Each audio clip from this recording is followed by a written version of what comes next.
هو الذي أرسل رسوله بالهدى ودين الحق ليظهره على الدين كله ولو كره المشركون اللهم سبحانك لا علم لنا إلا ما علمتنا إنك أنت العليم الحكيم رب اشرح لي صدري ويسر لي أمري واحلل عقدة من لساني يفقهوا قولي رب زدني علما یا رب صل وسلم دائما ابدا علی حبیبک خیر الخلق کلہم۔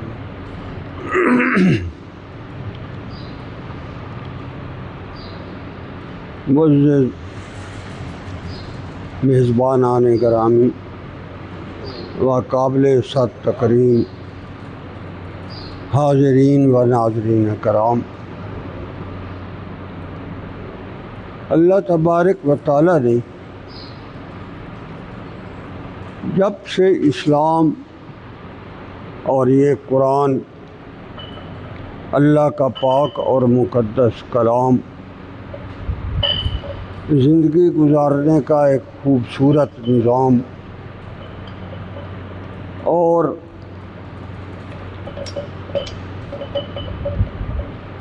اس کا نزول برائے اتمام یہ جب سے آیا ہے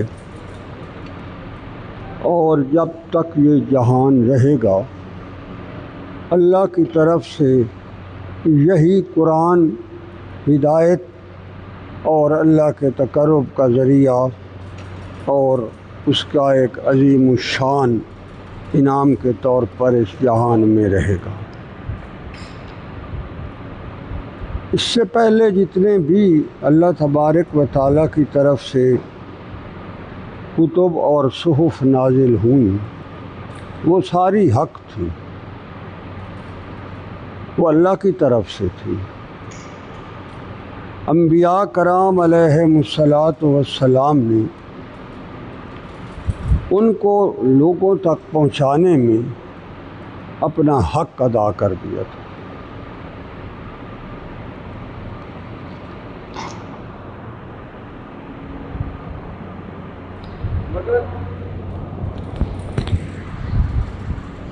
جب لوگ بدلے، زمانے نے کروٹ لی، لوگوں کے تقاضے اور اس جہان میں رہنے کے لوازمات بدلے، معاشرے کے مزاج بدلے، حتیٰ کہ انبیاء کرام بھی بدلے تو اللہ کے احکام بھی بدلے۔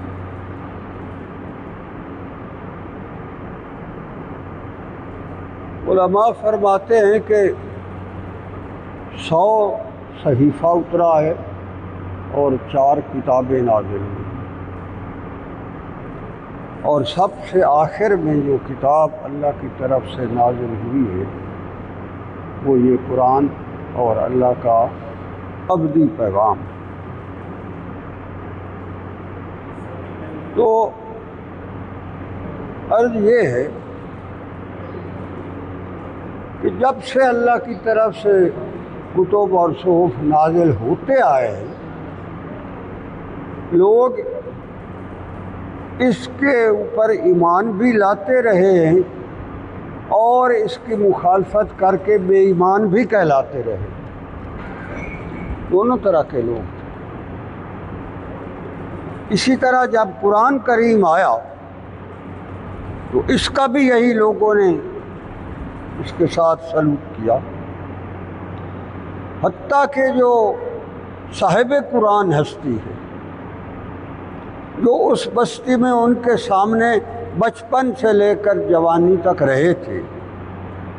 اور وہ سارے کے سارے اس ایک انسان پر پورا جزیرۃ العرب فخر کرتا تھا۔ جب یہ لوگ تجارتی قافلے لے کر جاتے تھے تو وہاں تجارت سے زیادہ آپ صلی اللہ علیہ وآلہ وسلم کا تذکرہ ہوتا تھا۔ تاریخ عرب میں آج تک صرف ایک انسان آپ صلی اللہ علیہ وآلہ وسلم ہیں جن کے بارے میں اس وقت کے قریش مکہ نے متفقہ طور پر بیٹھ کر یہ قرارداد پاس کی تھی کہ ہمارے اس معاشرے کے اندر پوری قریش کی برادری میں اور پورے جزیرۃ العرب میں اگر کوئی انسان صادق اور امین کہلانے کے مترادف ہے تو وہ محمد رسول اللہ۔ یہ خطاب آج تک پھر بعد میں کسی کو نہیں دیا، نہ اس سے پہلے کسی کو دیا تھا۔ وہ یہ ایسا ایک ان کے نزدیک بہت بڑا یہ اعزاز اور خطاب تھا۔ بڑے بڑے سردار آئے، بڑے بڑے ان کے نام تھے، ان کا سماجی سٹیٹس تھا، امارت تھی، سب کچھ تھا، مگر ساروں نے متفقہ طور پر تاریخ عرب میں صرف ایک دفعہ ایک انسان کو مجموعی طور پر قرارداد کے ذریعے فرمایا کہ آپ جیسی ذات مقدس و مطہر نہ اس سے پہلے زمین کے تختے پر چلی ہے اور نہ آسمان کی چھت کے نیچے کسی نے اور دیکھا ہے، صرف آپ ہی کو دیکھا۔ آپ سب سے عظیم ہیں۔ اسلام تو ابھی آیا ہی نہیں تھا۔ عجیب تاریخ ہے ان لوگوں کی۔ جب یہ بیت اللہ کھڑا ہو گیا، سارے قریش نے اس کے اوپر اپنا طرف سے حصہ ڈالا۔ قرارداد پاس ہوئی تھی کہ اس اللہ کے گھر کے اوپر ہر آدمی جو بھی پیسہ لگائے گا وہ 100% حلال ہوگا۔ اس میں حرام یا لوٹ مار کا پیسہ نہیں لگانا، چونکہ یہ اللہ کا گھر ہے۔ تو مختصر یہ کہ وہاں جدے کی بندرگاہ پر ایک جہاز ساحل سے ٹکرایا اور وہ جہاز ٹوٹ گیا۔ اس کا سارا ملبہ جو ہے انہوں نے خریدا اور وہاں گدھوں اور خچروں سے لا کر اس سے بیت اللہ کی تعمیر شروع کی۔ اس لیے وہ میٹیریل جو حق حلال سے انہوں نے خریدا تھا وہ پورا نہ ہوا، اور آج تک حتیم کی دیوار جو ہے، حالانکہ وہ بھی بیت اللہ کا حصہ ہے، وہ آج تک ادھوری رہ گئی، چونکہ ان کے پاس حق حلال کی کمائی ختم ہو گئی، جو آج بھی اسی طرح۔ جب اس کے اوپر اللہ کی طرف سے جو پتھر جنت سے نازل ہوا تھا، حجر اسود کو لگانے کا موقع آیا، اس پر جیسے اس وقت کے قریش کا مزاج تھا، وہ سارے کہہ جی ہمارے قبیلے کو یہ لگانا ہے، ہمارے قبیلے کی سعادت ہے۔ کوئی کہتا میں نے سب سے زیادہ جو ہے اس کے لیے تعمیر کے لیے میں نے پیسے دیے، میرا حق بنتا ہے۔ کوئی کہتا تھا میں بہت بڑا سردار ہوں، میرے قبیلے کی نفری زیادہ ہے، مجھے یہ پہنچنا۔ بنی کنانہ کا ایک بوڑھا سردار کھڑا تھا، اس نے ڈنڈا اٹھا لیا۔ اس نے کہا تمہیں شرم نہیں آتی؟ اتنا پیسہ، اتنا تردد، اتنی مشکل سے کہاں سے میٹیریل لا کر ہم نے اللہ کے گھر کی دیواریں کھڑی کی، اب تم لڑ کر پھر گرانا چاہتے؟ اس نے ڈنڈا اٹھا لیا، اس نے کہا سارے گھر جاؤ رات واپس، اور ہر قبیلے کے راستہ جو اندر آنے کا تھا اس نے سارے بند کرا دیا، صرف ایک دروازہ اس نے رکھا، اور وہ ڈنڈا لے کر وہاں رات کو بیٹھ گیا۔ اس نے کہا جو صبح یہاں سب سے پہلے یہاں سے گزرے گا وہ یہ کام کرے گا، جاؤ سارے۔ معروف واقعہ۔ جب صبح ہوئی، ابھی قریش مکہ آنے کی تیاری کر رہے تھے کہ اس سردار نے دیکھا محمد اور رسول اللہ صلی اللہ علیہ وآلہ وسلم تشریف لا رہے۔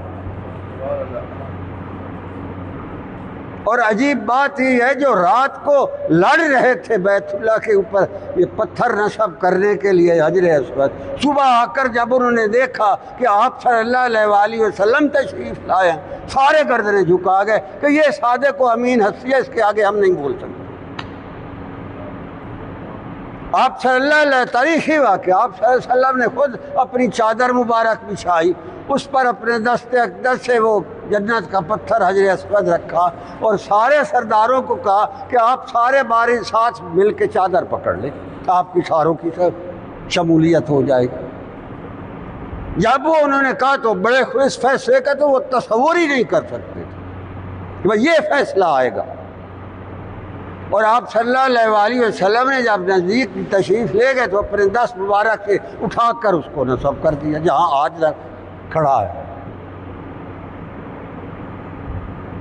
اگرچہ ایک دفعہ یہ چوری بھی ہوا تھا، 20-22 سال بیت اللہ اس پتھر کے بغیر رہا، بعد میں بڑی بھاری قیمت دے کر قریش مکہ نے اسے منگوایا تھا۔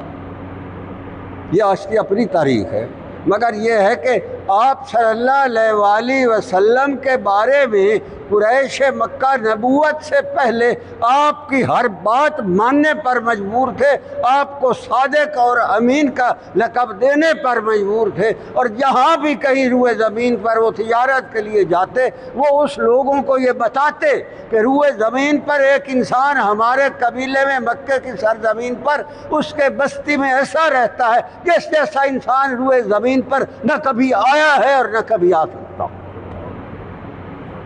یہ آپ صلی اللہ علیہ وسلم کو وہ اہمیت دیتے تھے۔ عجیب بات ہے، جب آپ صلی اللہ علیہ وسلم پر نبوت نازل ہوئی تو یکسر ان کی رائے بدل گئی، یکسر وہ جو ہے ایسے لگتا تھا جیسے واقف ہی نہیں۔ خود آپ کے اپنے گھر میں آپ کا چچا ابی لہب جو تھا وہ سب سے آگے تھا، ہر معاملے میں وہ مخالفت کرتا تھا۔ آپ صلی اللہ علیہ وسلم نے ایک عجیب و غریب، عجیب تاریخی طور پر ایک عجیب فیصلہ فرمایا۔ آپ صلی اللہ علیہ وسلم کے اوپر جب یہ سورت مبارک کی آیات نازل ہوئی نا، یا ایھا المدثر قم فانذر وربک فکبر وثیابک فطہر والرجز فاہجر ولا تمنن تستکثر، بھائی لوگوں کو ڈراؤ، میرے محمد بتاؤ حقیقت۔ تو آپ صلی اللہ علیہ وسلم کوہ صفا پر چڑھے، کوہ صفا پر کھڑا ہو کر جو اعلان کیا جاتا تھا وہ پورے مکے میں سنائی دیتا تھا،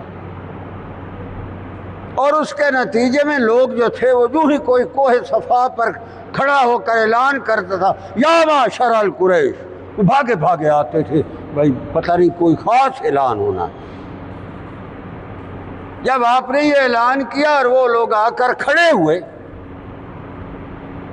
تو آپ صلی اللہ علیہ وسلم نے ایک عجیب اعلان فرمایا، میں لوگوں اگر میں تمہیں یہ کہوں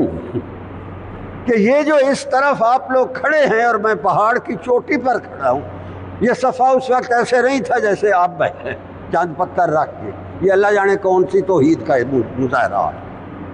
اللہ کہہ رہا ہے قرآن میں ان الصفا والمروۃ من شعائر اللہ،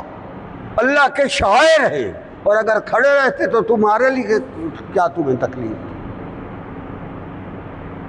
ان کو سارا مروہ بھی اور صفا بھی ڈھانک کر چاند پتھر رکھ دیا، آگے شیشے کی دیوار کھڑی کر دیا، یہ توحید کا مظاہرہ ہو رہا۔ افسوس کی بات۔ بہرحال تو آپ اس وقت پوری جیسے پہاڑی تھی، آپ اس پر کھڑے ہوئے اور لوگوں کو کہا میں اگر یہ کہوں کہ اس طرف ایک لشکر ہے جو میں دیکھ رہا ہوں، وہ آپ پر حملہ کرنے کے لیے تیار ہے، تو کیا آپ میری بات تسلیم کر لیں گے؟ سارے قریش نے بیک زبان یہ کہا کہ ہم نے مکے کی قریش کی تاریخ کے اندر آپ کو پہلا اور آخری انسان کا وہ لقب دیا ہے جو آج تک بڑے بڑے قریش ہمارے اجداد گزر چکے ہیں کسی کو بھی نہیں دیا۔ آپ صادق اور امین ہیں، اگر آپ فرمائیں گے تو ہم مان جائیں گے۔ جب یہ بات ہو گئی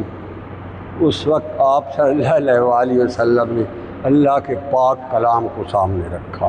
قل یا ایھا الناس انی رسول اللہ الیکم جمیعا، لوگوں آپ صلی اللہ علیہ وسلم کو اللہ نے فرمایا میرے محمد بباغ دو یہ اعلان کرو، انی رسول اللہ الیکم جمیعا۔ جمیعا کا لفظ آج تک 1.25 لاکھ انبیاء میں سے آپ سے پہلے کسی نے بھی نہیں بولا، قوم کا لفظ بولا ہے۔ اس لیے کہ آپ صلی اللہ علیہ وسلم کا یہ اعلان جو تھا، یہ اس دن جو صفا کی پہاڑی پر قریش کے سامنے کھڑے ہو کر آپ نے اعلان فرمایا تھا، وہ اعلان ایسا ہے جس کی گونج تا قیام قیامت جاری رہے گی۔ بڑے بڑے جو سردار کھڑے تھے، ان میں آپ کے چچا ابی لہب تک جو کھڑے تھے، وہ سارے بھڑک اٹھے، تم نے کیا کہہ دیا، کس لیے کہہ دیا، ہم تو آپ کو بڑا اچھا معجزات بھی سمجھتے تھے، اور یہ آپ نے کیا اعلان کر دیا۔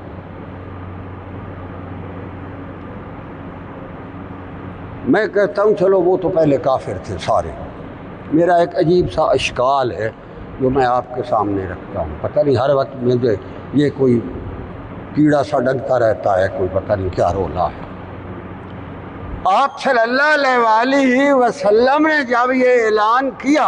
اور قریش مکہ نے اس کا مخالفت کی، وہ تو کافر تھے۔ میں پوچھتا ہوں، اگر آج 25 کروڑ مسلمانوں کی آبادی میں 8 لاکھ مربع میل کے اوپر آپ کہیں کھڑے ہو کر یہ اعلان کریں کہ ہم یہاں مسلمان ہیں، ہمارا خطہ مسلمان ہے، ہم نے لا الہ الا اللہ کے نام پر یہ سارا ملک خریدا تھا، وہ لیا تھا، اور پنجہ استبداد سے نکال کر یہاں ہم اپنے مائیں، بیٹے، بیٹیاں، عزتیں، جائیدادیں سب ختم کر کے ہم یہاں آئے تھے، آج اگر آپ کہیں کہ یہاں اسلامی نظام ہوگا،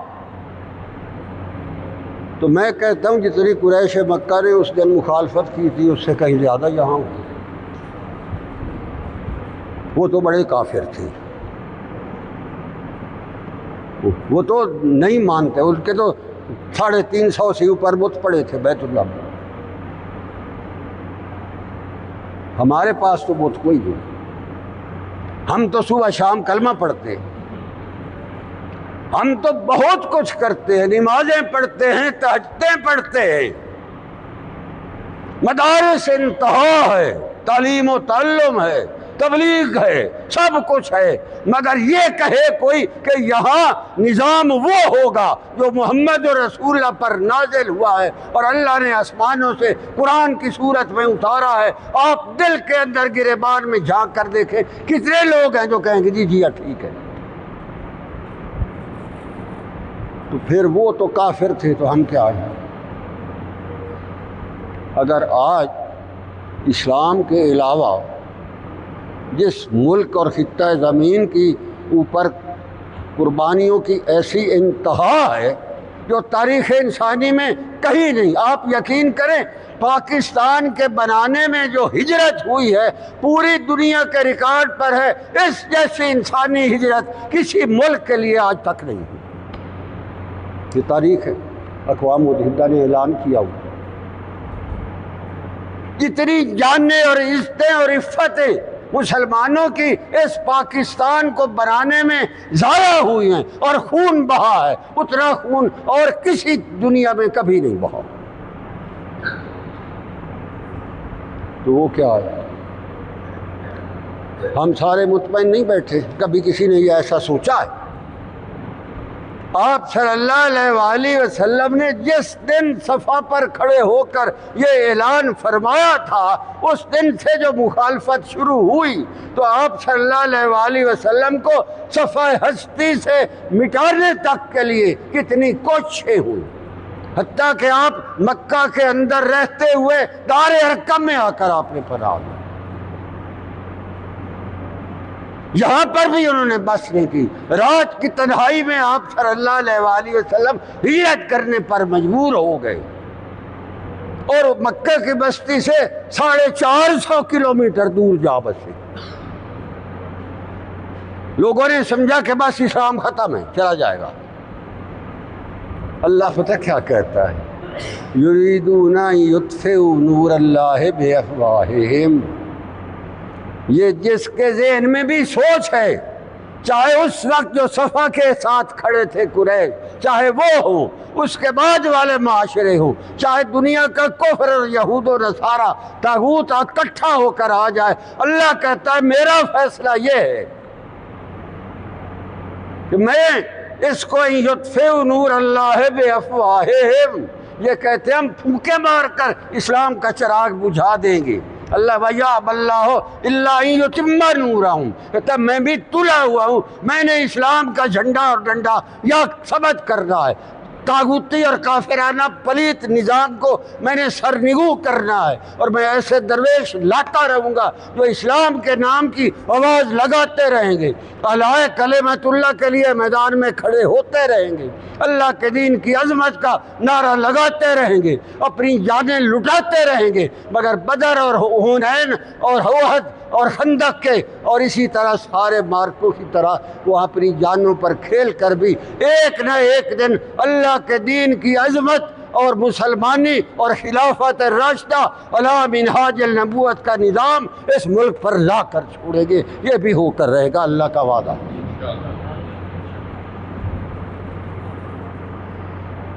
میں یہ کہتا ہوں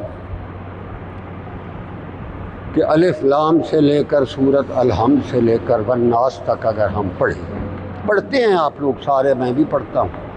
ہم کم سے کم سال میں ایک دو ختم تو کرتے ہیں۔ میں نے ایسی کوئی آیت نہیں دیکھی آج تک، کسی کے پاس کوئی ہے تو وہ مجھے دکھا دے، حدیث صحاح ستہ میں سے کوئی ایک حدیث ایسی نہیں ہے جس کے اندر یہ فرمایا گیا ہو کہ 8 لاکھ مربع میل ہو، 25 کروڑ کے قریب 92% مسلمان بستے ہوں، نمازیں ہوتی ہوں، تہجدیں ہوتی ہوں، تبلیغ و تعلم ہوتا ہو، درس تدریس ہوتی ہو، مدارس موجود ہو، مگر اسلامی نظام دور دور تک نظر نہ آئے تو پھر اس کا کیا حل ہوگا؟ مجھے یہ آج تک کسی نے نہیں بتایا۔ میں کہتا ہوں جو کوہ صفا پر آپ صلی اللہ علیہ وسلم کے اس اعلان کے نتیجے میں انہوں نے مخالفت کی، انہوں نے آپ صلی اللہ علیہ وسلم کو وہاں دارالندوہ میں بیٹھ کر یہ قراردادیں پاس کی، جہاں یہ صادق اور امین کی قرارداد تھی وہاں یہ بھی قرارداد تھی کہ آج رات کو آپ صلی اللہ علیہ وسلم کو سرزمین سے مٹا دیں، یہ قرارداد بھی ہوئی تھی۔ تو اللہ نے یہ فرمایا ہے کہ میں نے واللہ یتم نورہ ولو کرہ المشرکون، ارے اسلامی پاکیزہ اور مقدس نظام کو چھوڑ کر یہود اور نصارہ اور دہریوں کا نظام، ارسطو کی لائی ہوئی گندی اور غلیظ پلیت جمہوریت جس میں اسلام کا کوئی اس میں عمل دخل نہیں، اس کے لیے اگر آپ 78 سال سے انتظار میں بیٹھے ہیں کہ کوئی ایسا معجزہ ہو، کوئی ایسی کرامت ہو کہ اللہ کا دین ہمارے اوپر نافذ ہو جائے، اس کے لیے آپ کو بھی خدام محمد صلی اللہ علیہ وسلم کی طرح صف بستہ ہو کر میدان میں کھڑا ہو کر کفر کی آنکھ میں آنکھ ڈال کر وہاں آپ کو اللہ کے دین کی عظمت کا نعرہ لگانا پڑے گا، پھر اللہ کی نصرت آئے گی۔ اگر ہم کم ہوئے تو اللہ کہتا میں فرشتوں کی جماعت بھیج دوں گا۔ بدر میں 1000 قریش تھے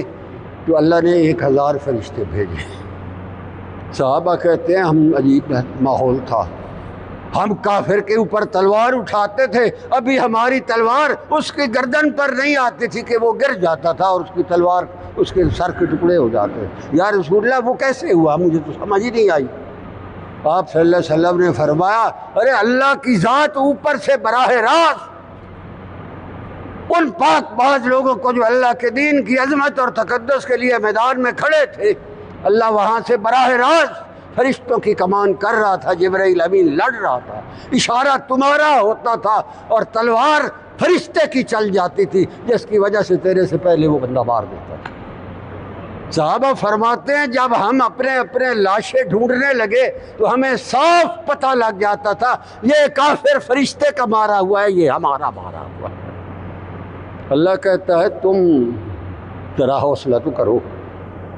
اپنے آپ کو ذرا جو آپ کے اندر بڑے عجیب و غریب قسم کے وسوسے شیطان نے ڈال رکھے، آپ تسلی کیے بیٹھے ہیں۔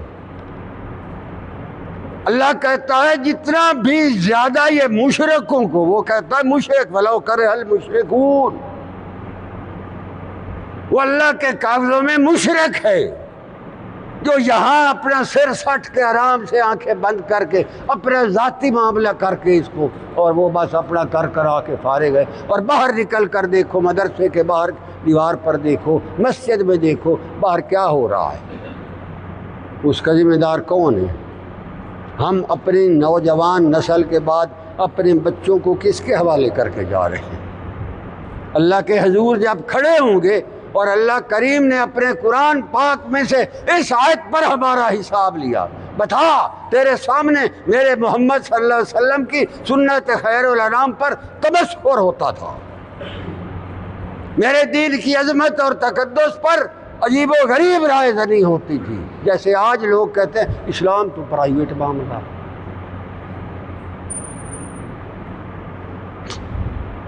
اور اسلام جو ہے وہ تو بس ٹھیک ہے، کوئی بات نہیں۔ اگر آج اسلام کو آپ نے لانا ہی ہے تو ساتھ کوئی اور پخ لگانی پڑے گی۔ یہ ہمارے نظریات ہیں، یہ ہمارے عقائد ہیں۔ اگر یہ اعتراض اسلام پر ابو جہل کرے، ابی لہب کرے تو وہ مشرک اور کافر ہے۔ اگر آج کا پڑھا لکھا مسلمان اسلام کی عظمت اور تقدس سے صرف نظر کرے تو وہ سب سے بڑا مومن ہے۔ ہمارا یہ المیہ کل کو اللہ کے حضور کھڑا ہو کر جو بچی ہمارے سامنے کافر کے نیزے کی انی پر چڑھ گئی اور چیختی ہوئی اس جہان سے معصوم بچی چلی گئی، کل کو وہ بھی کھڑی ہوگی۔ وَإِذَا الْمَوْءُودَةُ سُئِلَتْ بِأَيِّ ذَنبٍ قُتِلَتْ، قرآن بتا رہا۔ جب اس نے یہ پوچھا کہ اللہ میں تو تیرے دین کے نام پر ہجرت کر کے آئی تھی اور میں کفار کے نیزوں کی بھینٹ چڑھ گئی تھی، اس کے بعد تیرا اسلام اور تیرا قرآن میرے آنے والے کے بعد 2-3 نسلوں میں یہ جو کھڑا ہے مجھے اس سے جواب لے کر دے، اس نے تیرے دین کے ساتھ کیا کیا تھا؟ وہ تو کہتا ہے بھائی یہ ذنب قتلت، میں کس جرم میں قتل ہوئی تھی؟ اگر انہوں نے یہی کرنا تھا تو پھر مجھے کیوں مروا دیا تھا؟ بڑے سے بڑے حضرت صاحب کو بھی اس کا احساس نہیں ہے، اور اللہ جانتا ہے۔ آپ صلی اللہ علیہ وآلہ وسلم کے عجیب و غریب فرمان ہیں، جو شیخ الحدیث ہیں ان کو چاہیے کہ یہ احادیث مبارکہ بھی لوگوں کو بتائے۔ غزوۃ الہند کی حدیث بتاؤ جس کے راوی حضرت ثوبان ہیں، ابی ہریرہ ہے۔ آپ صلی اللہ علیہ وآلہ وسلم نے فرمایا جو اس جہاد میں حصہ لے گا، اس کا وہاں شہید ہوگا، تب بھی اس کا جنت بے حساب جائے گا، اس کو اجازت نہیں ہوگی کسی کو بھی کہ اس کا حساب لے، اور جو بچ جائے گا اور بازاروں میں چلے گا تو لوگ اس کو دیکھ کر کہیں گے یہ غزوۃ الہند کا غازی جا رہا۔ یہ تو حدیث ہے۔ ہمارے لیے لمحہ فکریہ بھائی یہی ہے، اللہ کے دین کے ساتھ وفا کرو، اس کی عظمت اور تقدس کا نعرہ بلند کرو، اعلی کلمت اللہ کے لیے اپنے آپ کو سپیئر کرو۔ یہ نمازیں اور یہ روزے اور یہ حجیں، یہ زکاتیں، یہ تبلیغیں، یہ مدرسے، یہ مسجدیں، یہ اللہ اکبر، ان کا مل تب پڑے گا جب اللہ کا دین یہاں غالب ہوگا، محمد رسول اللہ کی سنت خیر الانام کا یہاں حاکمیت ہوگی۔ اور اگر یہاں کافرانہ پلید طاغوتی نظام رہا تو جو طبقہ ہم پر عذاب کے طور پر مسلط ہے یہی مسلط رہے گا، اور کوئی ایسا درویش آ جائے گا جو اللہ کی عصایت کے مطابق اپنی ذمہ داری پوری کر جائے گی، ہم محروم رہ جائیں گے۔ ہم چاہتے ہیں کہ جب اللہ کی طرف سے اس نظام کے لیے لوگوں کو انعامات حشر میں مل رہے ہو تو ہم وہاں خالی نہ جائیں، ہماری جھولی میں بھی کچھ ڈال دیا جائے۔ میرا آپ کو کہنے کا خلاصہ اور مطلب یہ ہے، تو اللہ کہہ رہا ہے یریدون ان یطفئوا نور اللہ بافواہہم واللہ متم نورہ ولو کرہ الکافرون۔ فرمایا میں نے تو اپنے محمد صلی اللہ علیہ وسلم کو اس لیے رسول بنا کر بھیجا تھا، والذی ارسل رسولہ بالہدی ودین الحق لیظہرہ علی الدین کلہ ولو کرہ المشرکون۔